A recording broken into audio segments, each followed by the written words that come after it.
نعوذ بالله من الشيطان الرجيم بسم الله الرحمن الرحيم وإذ قلتم يا موسى لن نؤمن لك حتى نرى الله جهرة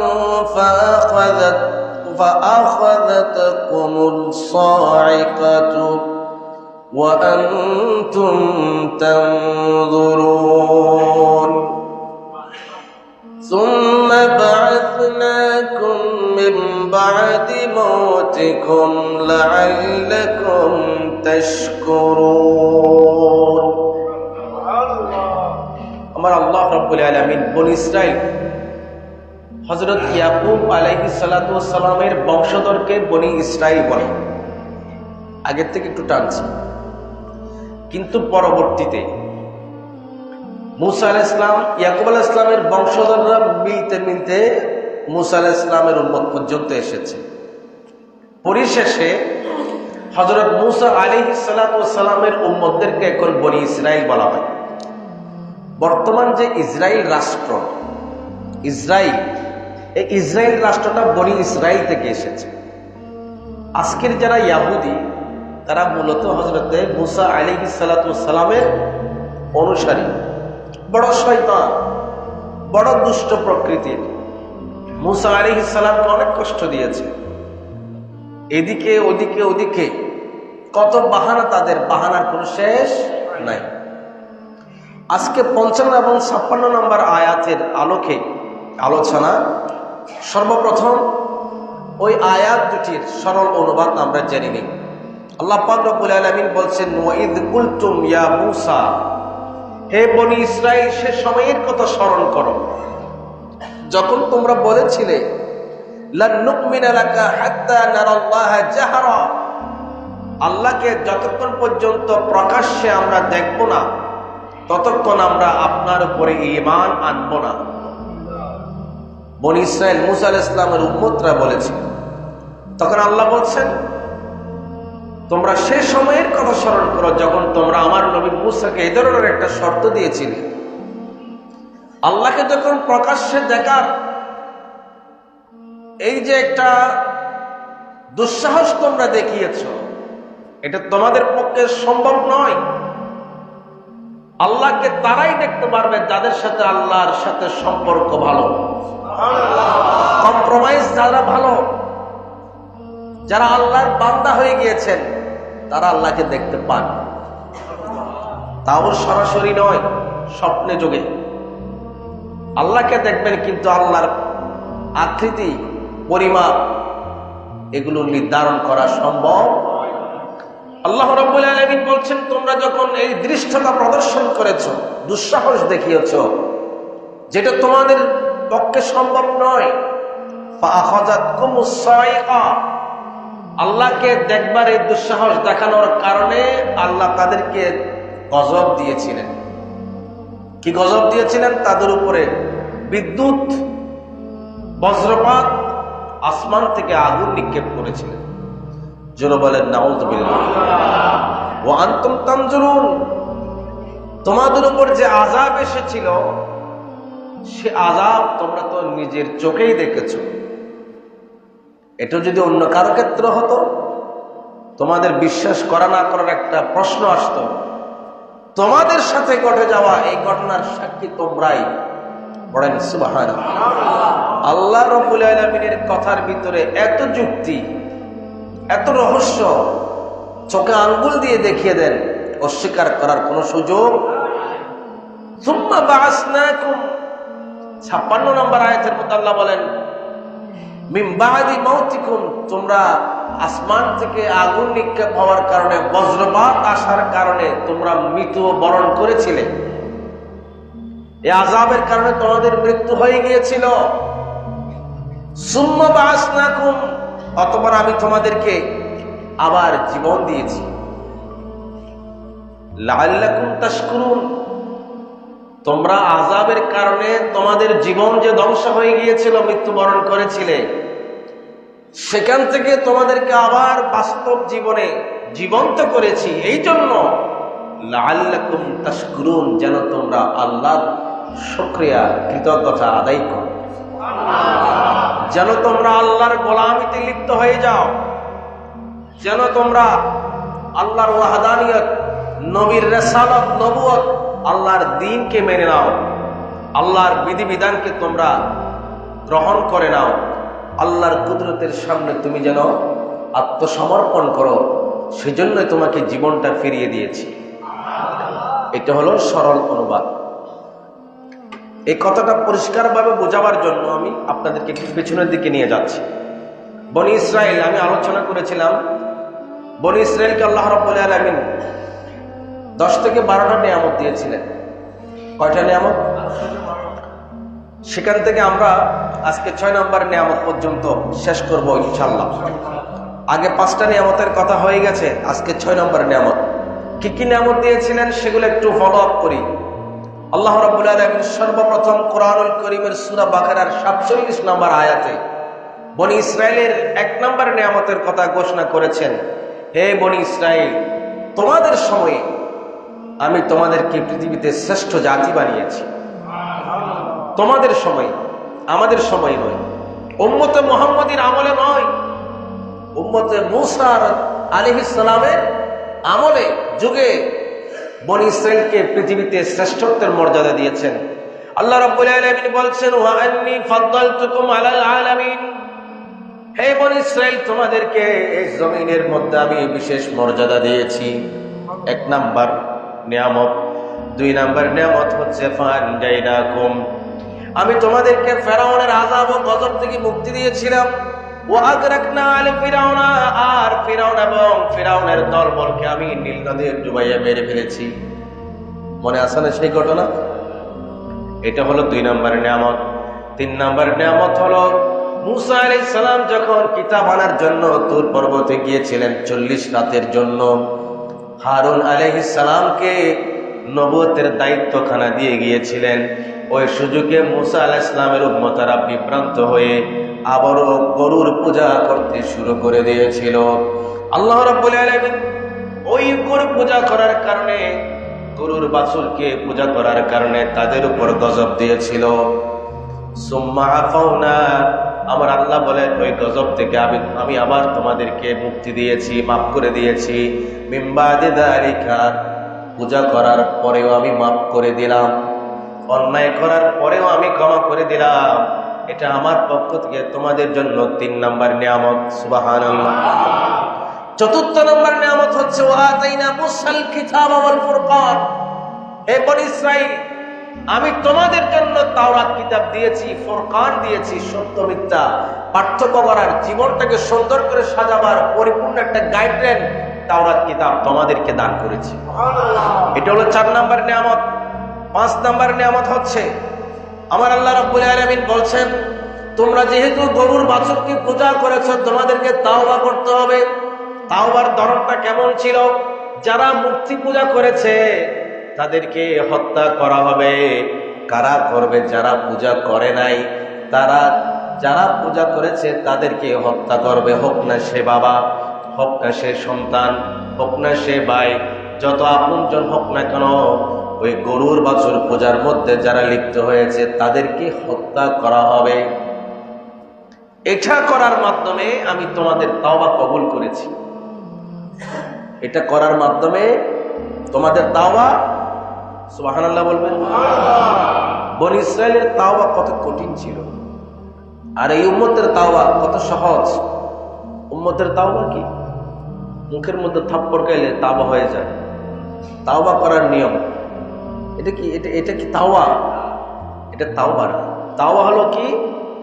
গুনাহ থেকে ফিরে আসা, রবের দিকে ফিরে আসা এবং আল্লাহর সাথে ওয়াদা করা, আল্লাহ যে গুনাহ করেছি, না বুঝে করেছি, অনিচ্ছাই করেছি, শয়তানের দোকায় পড়ে করেছি, জীবনে আর এই গুনার দিকে যাব না, এটার নাম হলো তাওবা।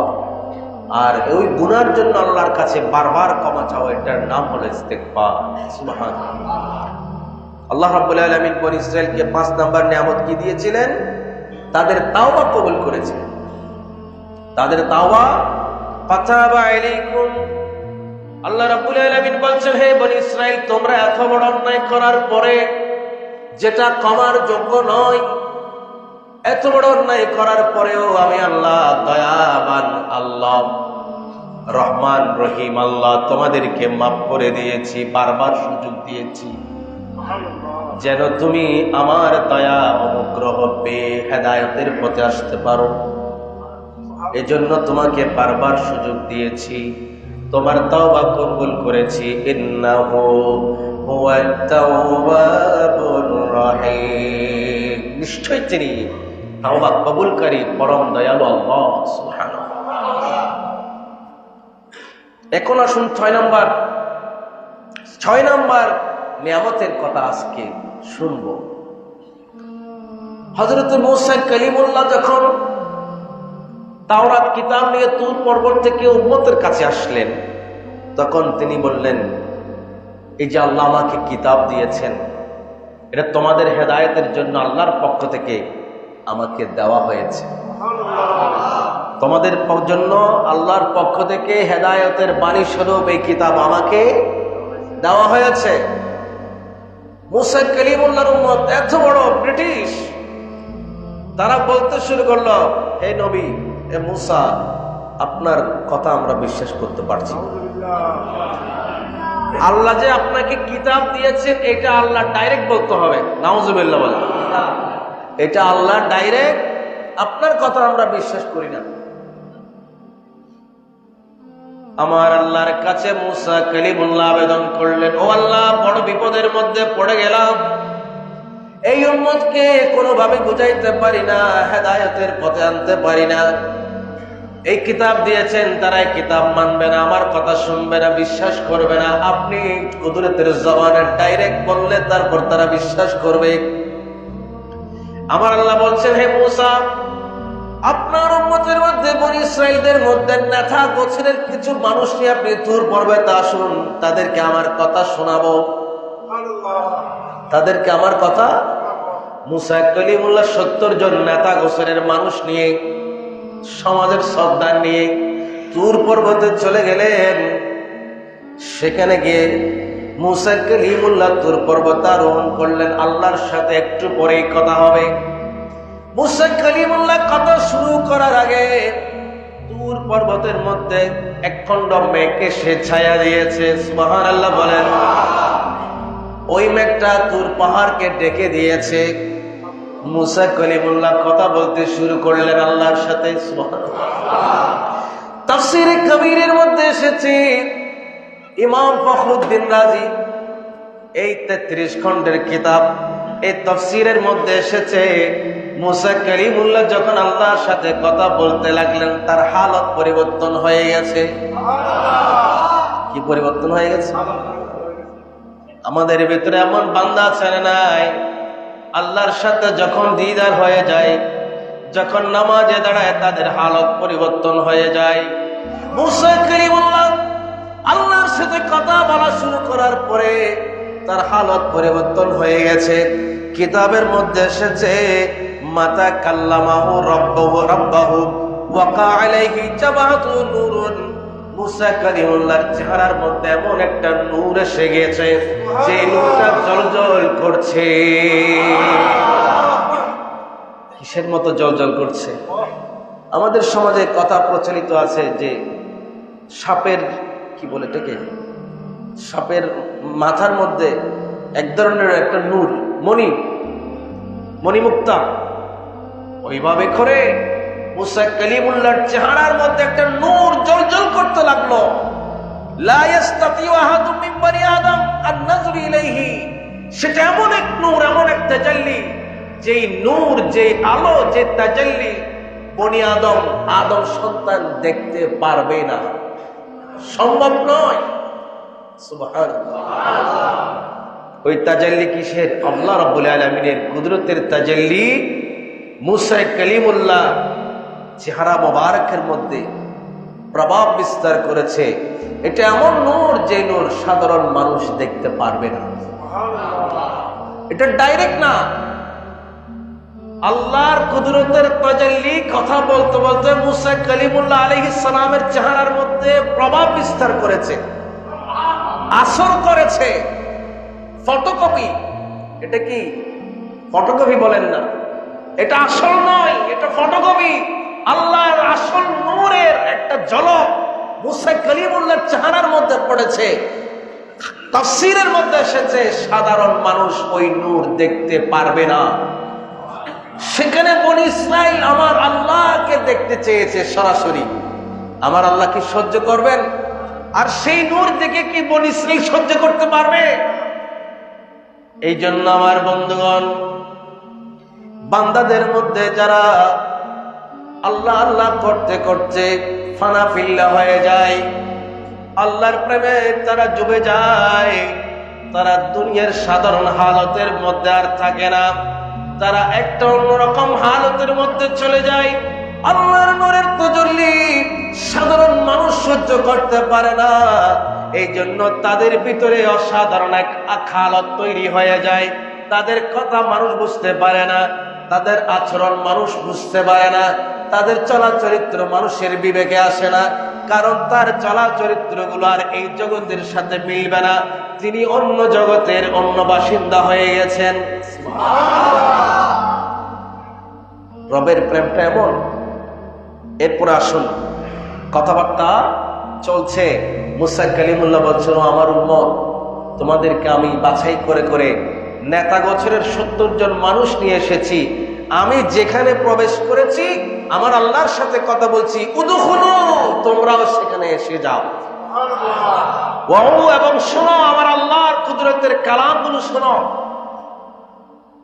যে মুহূর্তে মুসা কালিমুল্লাহর উম্মত 70 জন মানুষ সেখানে প্রবেশ করেছে, আল্লাহর কুদরতের কালাম শুনেছে, আল্লাহ রাব্বুল আলামিনের কথাগুলো তাদের নিজের কানে শুনেছে।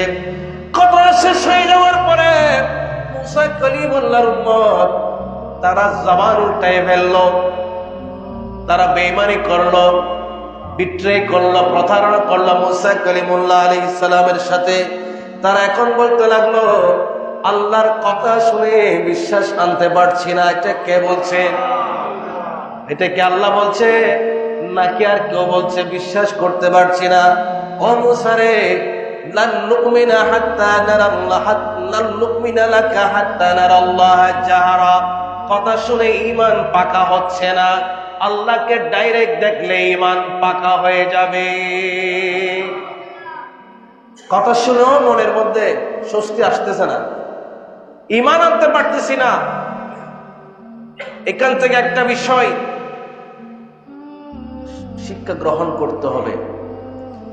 নবীর কথা যদি কোনো উম্মত না শুনে, নবীর কথা যদি অবমাননা করে, নবীর কথার প্রতি শতভাগ বিশ্বাস যদি কোনো উম্মতের না থাকে, মুসা কালিমুল্লাহ আলাইহিস সালামের উম্মতের যে পরিণতি হয়েছে, উম্মতে মুহাম্মদী সাল্লাল্লাহু আলাইহি সাল্লামের কোন উম্মত যদি নবীর কথার সাথে এই ধরনের বেঈমানি করে, বেয়াদবি করে, দৃষ্টতা প্রদর্শন করে, আমার আল্লাহ প্রস্তুত আছেন ওই উম্মতকে ধ্বংস করে দেবেন। এরপরে আমার আল্লাহ রেগে গেলেন, ও মুসা, তাদের কার ছাড় দেব না, তাদের কার ছাড় দেব না। ফাআখাযাতকুমুস সাইকা, তাদেরকে আসমান থেকে বিজলি, আসমান থেকে বজ্র তাদেরকে গ্রাস করে নিয়েছে। এক তাফসীরের মধ্যে এসেছে এগুলো বিজলি নয়, বজ্র নয়, বরং আসমান থেকে ডিরেক্টলি আগুন নিক্ষেপ করেছে আল্লাহ রাব্বুল আলামিন। 70 জন সবাই জায়গার মধ্যে ডেথ হয়ে গেছে। ওয়া আনতুম তানজুরুন, আমার আল্লাহ বলছেন সেটা তো তোমরা দেখেছো। তারা যখন মৃত্যুবরণ করল, মুসা কালিমুল্লাহ এক বিপদের মধ্যে পড়ে গেলেন। মুসা কালিমুল্লাহ হাওমাও করে কাঁদতে লাগলেন, ওহে আল্লাহ, কি কাজ করেছো তুমি? এই 70 জন মানুষকে আমি নিয়ে এসেছি সাক্ষী হিসেবে, প্রতিনিধি হিসেবে সাক্ষী করে তাদেরকে নিয়ে এসেছি আপনার সাথে কথা বলে তারা এলাকায় গিয়ে, কওমের কাছে গিয়ে, সমাজের কাছে গিয়ে তারা এটা সাক্ষী দেবে। এখন তুমি তাদেরকে সমূলে ধ্বংস করে দিয়েছ। এখন আমি সমাজের কাছে গিয়ে কোন জবাবটা দেব? তারা তো আমাকে দোষী বানাবে, তারা তো বলবে ষড়যন্ত্র করে আমি তাদেরকে মেরে ফেলেছি। ও আল্লাহ, যদি মারার ইচ্ছা থাকতো তাহলে আমাকে সহ তুমি মেরে ফেলতে। এই 70 জন মানুষকে মেরে ফেলার কারণে আমি তো আরো বড় বিপদের মধ্যে পড়ে গেলাম। কিভাবে আমি বুঝাবো তাদেরকে? এই কমকে আমি কিভাবে বুঝাবো? আমি তো তাদেরকে বুঝাইতে পারবো না। আহা, নবীরা কোন কষ্টের মধ্যে ছিলেন, কত কষ্ট করে তারা দিন প্রচার করেছেন। আমরা খতিব সাহেবরা, নায়েব রসুলরা, আমরা কম কষ্টের মধ্যে নাই। এদিকে বললো আমরা দোষ, ওইদিকে বললো দোষ, কোন দিকে বলবো? আমাদেরও অনেক সমস্যা, বড় কষ্টের মধ্যে মাঝে মাঝে পড়তে হয়। কোরআন হাদিসের আলোচনা করলে হক কথা তো বলতে হবে। এটা বললে কারো খারাপ লাগবে, কারো ভালো লাগবে। কথা বলেন ঠিক কিনা? আমরা বড় মুসিবতের মধ্যে আছি। নবীদের সে দায়িত্ব পালন করা এটা অনেক কষ্টের। আল্লাহ পাক আমাদের সবাইকে বোঝার তৌফিক দান করুন। মুসা কালিমুল্লাহ কাঁদতে লাগলেন, হাওয়া করে কাঁদতে লাগলেন, দোয়া করতে লাগলেন। তিনি হাত বাড়িয়ে দিলেন, হে আল্লাহ, 70 জন মানুষকে তুমি জীবিত করে দাও। এদেরকে যদি তুমি জীবিত না করো আমি আর ফিরে যেতে পারবো না, তাদেরকে কোনো জবাব দিতে পারবো না। মুসা কালিমুল্লাহর দোয়া আল্লাহ কবুল করলেন, তাদেরকে আবার হায়াত ফিরিয়ে দিলেন। এই জন্য আমার আল্লাহ 56 নম্বর আয়াতের মধ্যে বলছেন, সুম্মা বা'আসনাকুম মিন বা'দি মাউতিকুম, তোমাদের মৃত্যুর পরে আবারও তোমাদেরকে আমি জীবন দান করেছিলাম, লাআল্লাকুম তাশকুরুন, যেন তোমরা আল্লাহকে চিনতে পারো, যেন তোমরা আল্লাহর কুদরত বুঝতে পারো, যেন তোমরা আমার নবী মুসা কালিমুল্লাহর মুজিজাকে মেনে নিতে পারো। এগুলো সব তাফসীরের মধ্যে আছে কথাগুলো। যেন তোমরা মুসা কালিমুল্লাহর শান বুঝতে পারো, যিনি মুহূর্তের ভিতরে মৃত মানুষকে দোয়া করে জীবিত করে দিতে পারে। এরপরেও কি ঈমান এনেছে? এরপরে ঈমান আনে নাই। বর্তমান এই ইসরায়েল, তাদের বাহানার কোনো শেষ নাই। ঘন্টায় ঘন্টায় তারা মিথ্যা প্রচার করছে ফিলিস্তিনের বিরুদ্ধে। কথা বলেন ঠিক কিনা? এরা সেই জাতি যারা নবীদের সাথে পর্যন্ত বেঈমানি করেছে, প্রতারণা করেছে। সম্মানিত হাজরিন, সূরাতুল বাকারার 56 এবং 55 নম্বর আয়াত থেকে আমরা কি শিখলাম আজকের এই আলোচনা থেকে? সর্বপ্রথম মুসা কালিমুল্লাহর উম্মতের করুণ পরিণতি হওয়ার পেছনে কারণ হচ্ছে নবীর কথা বিশ্বাস না করা। নবীর কথা তারা দৃষ্টতা প্রদর্শন করেছে, তোমার কথাই বিশ্বাস করতে পারছি না, আল্লাহ ডাইরেক্ট বলতে হবে। একদিকে নবীর কথা অবিশ্বাস করেছে, আর একদিকে আল্লাহর শানে তারা বেয়াদবি করেছে, দৃষ্টতা প্রদর্শন করেছে। 1 নাম্বার। 2 নাম্বার, তারা নবীর মুজিজা মানতে পারেনি, অস্বীকার করেছে। এই জন্য আমার আল্লাহ সূরাতুল বাকারার 55-56 নম্বর আয়াতের মধ্য দিয়েই আখিরি নবীর উম্মতকে সতর্ক করছেন। সুবহানাল্লাহ বলুন। তাদের ঘটনা কিচ্ছা বলা আমার আল্লাহর উদ্দেশ্য নয়। আমার আল্লাহর মহান উদ্দেশ্য হচ্ছে অতীতের উম্মতেরা এই এই কাজ করার কারণে ধ্বংস হয়েছে, তাদেরকে এরকম আযাব দিয়েছিলাম। ও আমার হাবিবের উম্মতেরা, তোমরা যদি আমার হাবিবের শানে এর চেয়ে কুচিবাগের সিকিবাগের একবার যদি বেশ বেয়াদবি করো, তোমাদেরকে আমি ধ্বংস করে দেব। 1 নাম্বার, আমার আল্লাহ রাব্বুল আলামিন উম্মতে মুহাম্মদীকে ভীতি প্রদর্শন করলেন, সতর্কবাণী করলেন। পড়েন সুবহানাল্লাহ। 2 নাম্বার শিক্ষা হচ্ছে হযরত মূসা আলাইহিস সালামের উম্মতের মতো নবীজির জামানায়ও মুজিজাকে অস্বীকার করে, এরকম আছে না নাই? আমরা বলি আল্লাহর হাবিব সাল্লাল্লাহু আলাইহি সাল্লাম মেরাজ গিয়েছেন সশরীরে। কিছু কিছু মুসলমান আছে সেটা মানবে না। আমার রাসূলের এই মুজিজা তারা মানতে চায় না। রাসূলুল্লাহ সাল্লাল্লাহু আলাইহি সাল্লাম বদরের ময়দানে গেলেন। বদর সংগঠিত হবে, যুদ্ধ হবে, তার আগের দিন রাতে আমার রাসূল বদরের ময়দান পরিদর্শন করলেন আর সাহাবীদেরকে বললেন, ও আবু বকর, কালকে দেখবা এই জায়গার মধ্যে আবু লাহাব পড়ে মরে থাকবে, এই জায়গার মধ্যে দেখবা আবু জাহাল পড়ে মরে থাকবে, ওই জায়গার মধ্যে দেখবে উতবা, তার লাশ পড়ে থাকবে। ওই জায়গার মধ্যে দেখবা সাইবা তার লাশটা পড়ে থাকবে। রসুল বৃত্ত দিয়ে এটা দেখিয়ে দিলেন রসুল কোথায় মারা যাবে, কে মারা যাবে, কোথায় মারা যাবে, তার লাশটা কোন জায়গায় পড়বে। এত কিছু বলার পরেও এখনো কিছু কিছু মুসলমান, কিছু কিছু বক্তা বলে রসুল নাকি গায়েবের খবর ও দৃশ্যের খবর দিতে পারে না। আমরা বলি না রসুল গায়েবের খবর দেওয়ার ক্ষমতা রাখেন, কিন্তু এটা আল্লাহ দিলে রসুল মালিক হয়ে যান। গায়েবের জানার মূল ক্ষমতাটা কার? কিন্তু আমার আল্লাহ আমার রসুলকে জানিয়ে দেন। রসুলের কাছে কোনো কিছু আল্লাহ গোপন রাখেন না। আপন বন্ধু, প্রাণের বন্ধুর সাথে কোনো কিছু গোপন, স্বামী স্ত্রীর মধ্যে মনের কোনো কথা গোপন, সব কথা বলে দেয়। আমার আল্লাহ এবং আমার নবীর মধ্যে যে প্রেমের সম্পর্ক, ওই সম্পর্কের ভিতরে আমার আল্লাহ কোনো কথা আমার নবীর কাছে গোপন রাখেন নাই। নবী, আমি তো আপনাকে এত ভালোবাসি, কোনো কথা আমার কুদরতের অন্তরে গোপন রাখতে পারে না, বলা দিতে হয়, আপনাকে জানিয়ে দিতে হয়। আসলে এরকম সম্পর্ক মহব্বত এত বেশি যে না চাইলেও কোন সময় নিজের অজান্তে বলে ফেলে। এটা হচ্ছে মহব্বতের সম্পর্ক।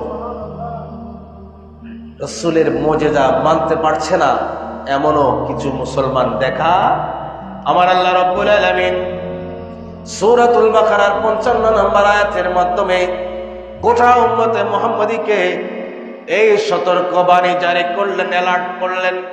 আমার হাবিবের উম্মতেরা, আমার হাবিবের শান মানের মধ্যে যদি তুমি বিন্দু পরিমাণ সংশয় সন্দেহ রাখো, আমার নবীর মুজিজা ক্ষমতার মধ্যে যদি বিন্দু পরিমাণ সংশয় সন্দেহ রাখো, আমার নবীর কথার মধ্যে যদি এক যারা পরিমাণ সন্দেহ রাখো, তাহলে তোমার পরিণতি মুসা কালিমুল্লাহর 70 জন উম্মতের মতো হবে। যারা বলেন না নাউযুবিল্লাহ। কিছু কিছু মানুষ দেখা যায় কোরআনুল কারীম তেলাওয়াত করার পরে আমরা বলি সাদাকাল্লাহুল আলিয়ুল আযীম, মহান আল্লাহ সত্য বলেছেন। কোরআন কার কিতাব? আল্লাহর কিতাব। কথা কার? আল্লাহ কি ডিরেক্ট এসে আমাদেরকে এই কথাগুলো শুনিয়েছে? এই কিতাব কি ডিরেক্ট এসেছে? উম্মতের কাছে আমার আল্লাহ কি নিজে এসে কোরআনের কথাগুলো, আয়াতগুলো বলে দিয়েছেন? এই কথাগুলো বলেছেন কে? আমার রসুল বলেছে। এই কথাগুলো বের হয়েছে রসুলের জবান থেকে। একটা মাসালা ভালো করে পরিষ্কার করেন, যদি আপনার ভুল থেকে আজকে সংশোধন করে নেবেন। মুসা কালিমুল্লাহ বলেছেন, আমি তাওরাত কিতাব নিয়ে এসেছি আল্লাহর পক্ষ থেকে। তো মুসা কালিমুল্লাহর উম্মত বলতে লাগলো, আমরা বিশ্বাস করি না, আল্লাহ ডিরেক্ট বলতে হবে। ডিরেক্ট বললেন তাও হয় না, আমরা সরাসরি আল্লাহকে দেখলেই পরে ঈমান আনবো। বেয়াদবি হয়েছে কি হয় নাই? এরপরে শাস্তি এসেছে কি আসলো না? কোরআন আমার রসুল নিয়ে এসেছেন, রসুলের জবান থেকে কোরআনুল কারীম বের হয়েছে। আমার আল্লাহর কুদরতের জবান থেকে আমরা শুনি নাই, কুদরতের জবান থেকে ওই কালাম, ওই কোরআন হযরত জিবরাইল আমিন আলাইহিস সালাম আমার নবীর কাছে নিয়ে এসেছেন। ওই কালাম সর্বপ্রথম আমার নবী শুনেছেন। আমার নবী শুনে নবুয়তের জবান দিয়ে আমাদেরকে ডেলিভারি দিয়েছে। এখন উম্মত যদি বলে আমি তো সন্দেহ হয় এই কোরআনের রসুল সত্য বলেছেন কিনা, তার ঈমান কি থাকবে? এই জন্য আমরা নির্দ্বিধায় কোন শর্ত ছাড়া আমরা ওপেন বলে দিতে পারি, ওয়াসাদাকা রাসূলুহুন নবিয়ুল কারীম। আল্লাহ তুমিও সত্য বলেছো, আর তুমি এই কিতাবখানা যার কাছে নাজিল করেছো, যার কাছে এই কিতাবখানা তুমি পাঠিয়েছো, তোমার নবীও সত্য বলেছে। যারা ওয়াসাদাকা রাসূলুহুন নবিয়ুল হাবিবুল কারীম, হে নবী, হে আল্লাহ আপনার নবীও সত্য বলেছেন, এই কথা যারা স্বীকৃতি দিতে পারে না, যারা উচ্চারণ করতে পারে না, ধরে নিতে হবে তাদের অন্তরে এই কথাটা আছে যে রসুলের কথার মধ্যে মিথ্যার কোনো আশ্রয় আছে। আরো জোরে বলতে হবে নাউজুবিল্লাহ। তারা কি পাক্কা ইমানদার হতে পেরেছে, না এখনো মুসা কলিমুল্লাহর উম্মতের মতো রয়ে গেছে? তাদের পেছনে নামাজ পড়লে কি আপনারা এই নামাজ দিয়ে জান্নাতে যাবে? সাবধান।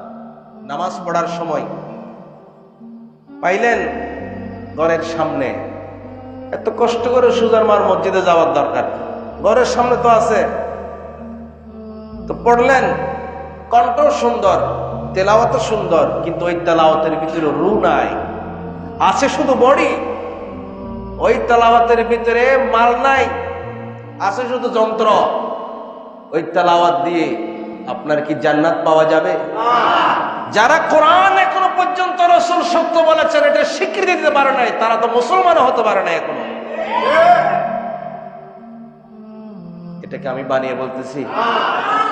আজকে সূরাতুল বাকারার 55 নম্বর আয়াত আমাদেরকে সেটাই শিক্ষা দেয়। মুসা কলিমুল্লাহর কথা না মানার কারণে তারা ইমানদার হতে পারেনি।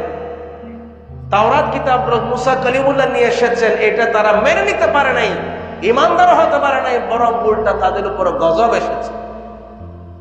ওয়াসাদাকা রাসূলুহুন নবিয়ুল করিম, এটা যারা এখনো মানতে পারছে না, তারা কোরআনকে এখনো পর্যন্ত পরিপূর্ণ বিশ্বাস করতে পারেনি, নবীর কথাকে পরিপূর্ণ বিশ্বাস করতে পারেনি, অতএব তাদের ঈমান পরিপূর্ণ হয় নাই। পরিপূর্ণ ঈমানদার না হওয়ার কারণে তাদের পেছনে নামাজ পড়াও শুদ্ধ হবে। সাবধান হতে হবে। ঈমান যদি ঠিক রাখতে চান, ফরমালিন মার্কা ঈমান দিয়ে লাভ নাই। আপনি খাঁটি ঈমান নিয়ে যাবেন, কবরে যাবেন, আপনার কবর মাটি আপনাকে খেতে পারবে না, আপনাকে খেতে, শরীর খেতে পারবে না। আর ফরমালিন মার্কে ঈমান নিয়ে যখন কবরে যাবে, এক সপ্তাহের মধ্যে শেষ হয়ে যাবে। আল্লাহ পাক আমাদেরকে বোঝার তৌফিক দান করুন, আমিন। আজকের আলোচনা থেকে আমরা যা শিখেছি মনে থাকবে ইনশাআল্লাহ, সেগুলো আমল করার তৌফিক দান করুন। সম্মানিত হাজিরিন,